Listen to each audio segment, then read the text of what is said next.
lifelong Cowboys fan, I've had to hear pundits say to me, you're only a one-man team because of Jonathan Thurston or Jason Taumalolo.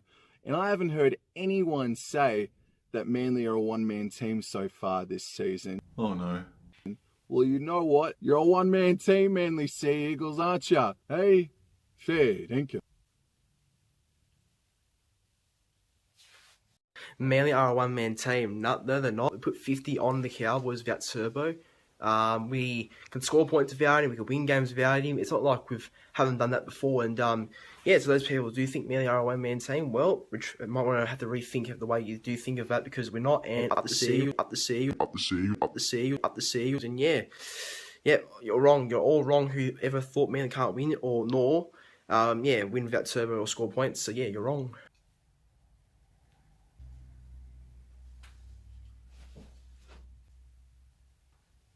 Mirror, mirror on the wall. How did NRLVIDZ090 end up on my bloody wall?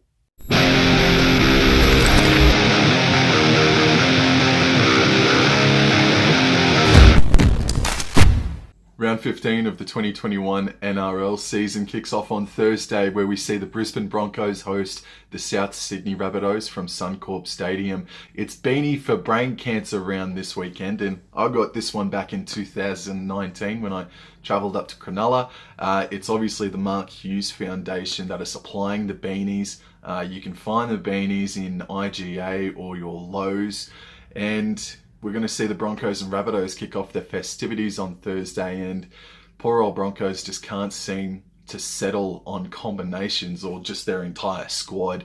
Carmichael Hunt came back last week and was obviously very rusty, and whether it be form, injury, suspension, they just can't seem to settle on a squad, the poor old Broncos. And South Sydney Rabbitohs, Wayne Bennett returns to Suncorp Stadium to take on the Broncos, so there'll be a little bit of pepper in this match early on, but I think the Rabbitohs will weather that storm and win by 13 plus. Game 1 of 2 on Friday night sees the North Queensland Cowboys host the Cronulla Sharks up at QCB Stadium. This is 8th versus 9th. It is another very important game for North Queensland. Let's hope they can get their defence organised. The Sharks won't fear going up to Townsville either. They won their previous match at QCB Stadium. And going off rugby league history, go check out his channel. I'll link his bio in the description. He said that Cronulla Sharks haven't really been winning in great circumstances. They won a scrappy match against the St. George Illawarra Dragons a couple of weeks back, and they only just pipped the Penrith Panthers. And it seems to be a trend with Cronulla Sharks where they seem to start well and then they fade dramatically with 20 minutes to go. And I really agree with that assessment from rugby league history. But that's not just the only reason why I'm tipping North Queensland. They also have Kyle Felt and Mitchell Dunn coming back into the side as well. For the Cronulla Sharks though, Sione Katoa, the winger before he copped an awful injury, he is a chance of returning to the squad, and he is a gun player. He can score acrobatic tries, doing the splits mid-air. Wade Graham's also out of the side too. Obviously, I'm going to tip Cowboys to win 1-12. And game 2 on Friday night is the match of the round, where Penrith Panthers host the Sydney Roosters from Bluebet Stadium. The last time these two clubs met was back in that famous finals match last year, where the Panthers won 29 points to 28. It was a beauty of a contest, and I think we're going to get a beauty this Friday night. The rest of the Panthers New South Wales Origin squad and Kurt Capewell, they'll be back in to fight the Eastern Suburbs. And Boyd Cordner announcing his retirement yesterday was so sad, man, but boy howdy, he's tough as nails. He'll be remembered as that for sure, and at least. Roosters had Jake Friend retire on them, and they came out and fought the Broncos back at the SCG, and they lost that game. They were really flat. Boyd Cordner's retirement is something that could actually muck with the Roosters players. Sure, they'll probably come out fighting and fiery in one of their home matches in the next couple of weeks, sure. But just for this weekend, I think they might be a little bit discombobulated by that announcement. And I mean, what time is the right time to announce that sort of thing and have it not affect others? Anyway, Penrith Panthers are going to win this one 1-12 in a beauty. Super Saturday sees a trilogy of matches, and number one is live from McDonald Jones Stadium, where we see the Newcastle Knights host the New Zealand Warriors. This match is going to be very important in the makeup of the top eight and the context of both these clubs' seasons for sure. Newcastle Knights were okay. They were okay on demand against South Sydney away from home last week, I thought anyway. And they have David Clemmer, Kalen Ponga and Mitchell Pearce returning into that side.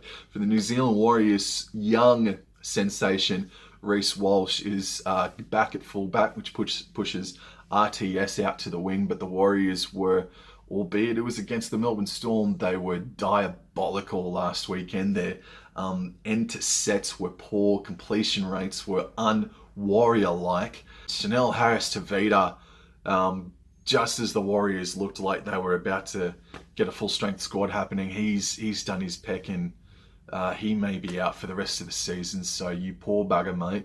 It hasn't been your year. Hopefully you do come back before the year is out, but just early reports are that his season is done. And if that's the case, you come back next year and kick some ass from New Zealand. Holy shit. And the Newcastle Knights might have just a bit too much to play for. Too much good talent to get them over the top of the Warriors in this one at home in the Hunter. Newcastle Knights to win 1-12.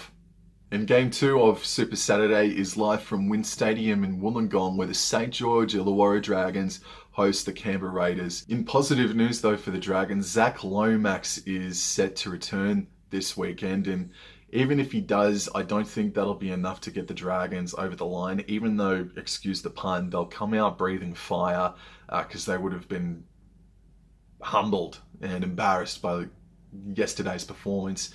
But the Canberra Raiders, though, I think that was a really good win against Brisbane, albeit it was against Brisbane. I think that is enough to maybe kick-start their season again. And I think they can do it up at WIN Stadium. They only played there in the late rounds of last season and they walloped the Dragons. So they would be accustomed to Wollongong. And I'm going to tip the Canberra Raiders to win in a flip of the coin, 1-12 against the Dragons.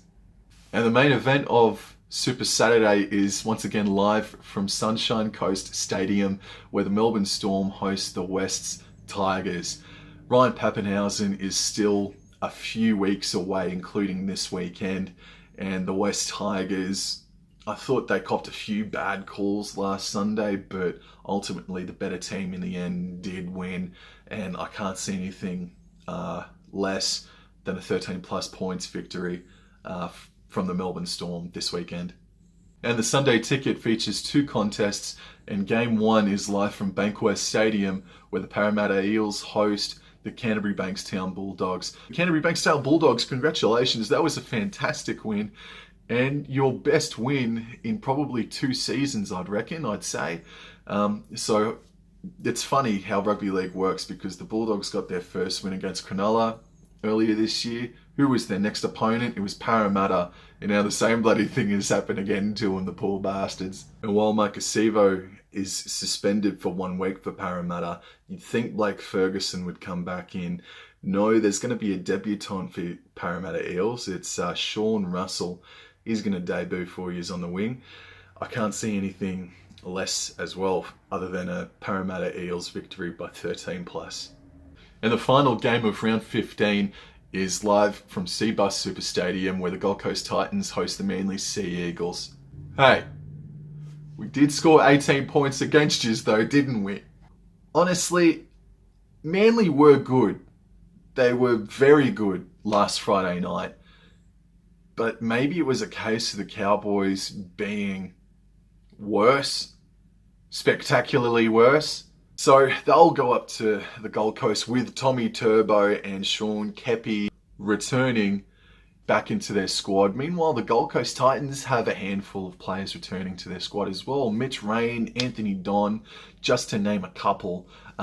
So this should be a really entertaining game. I know earlier this season that these two clubs have already faced each other down in Mudgee, and obviously the Titans got smashed. Manly have travelled to the Gold Coast plenty of times, and they shouldn't fear it. They've got a fair record at Cbus Super Stadium as well, just against the Titans in general.